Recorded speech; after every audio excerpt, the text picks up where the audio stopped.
To understand this ovation, to understand this emotion, you must learn what Trevor Linden means to British Columbia.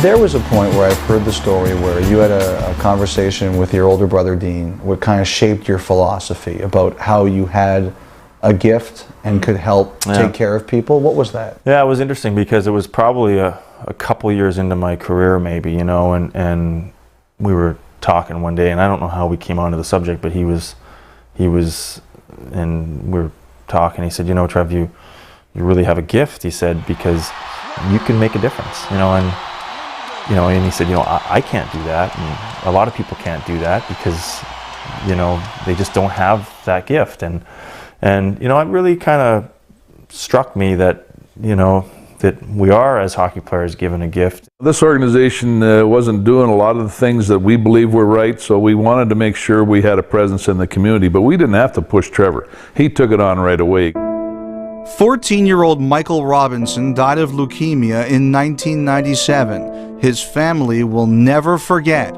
how Linden took an interest in their son. Trevor just kind of laissez-faire into the hospital room and said, "Hey, I'm Trevor Linden." Michael says, "I know who you are." I honestly believe that the reason Michael lasted in this world as long as he did because he had Trevor by his side. He was his friend. For a couple. How's everything? Good. Who's your favorite hockey player? Trevor.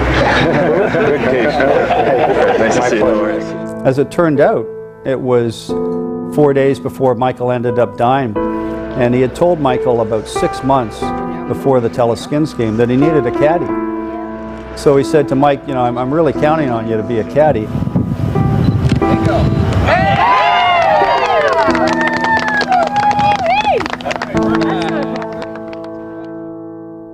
People who know Linden marvel at his strength. How tough must it be to try and encourage people who he knew would never get better?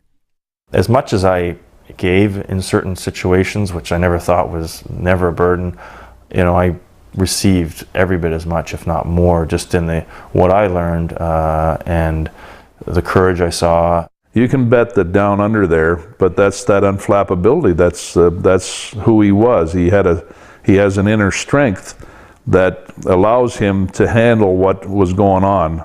Did he hurt? You bet. I'll bet you he hurt as much as anybody could possibly imagine.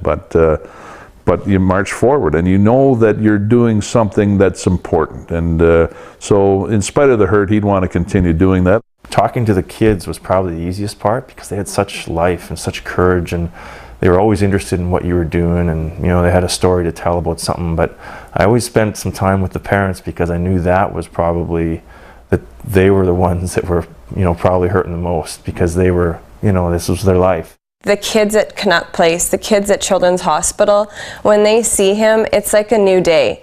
It is that they are cancer-free, and everything is just different when Trevor Linden is around. He's not going anywhere. Linden doesn't keep many souvenirs, one of them the silver stick for playing 1,000 games. But one thing he does own is the devotion of this province. They love the guy, and the feeling is mutual. When you look out and you see Vancouver, what do you think? I just think about how fortunate I am to be able to spend have spent as many seasons as I did here, and being drafted here, and being able to make this my home, and very special. So I feel very fortunate and very blessed, and living on the West Coast is tough to beat.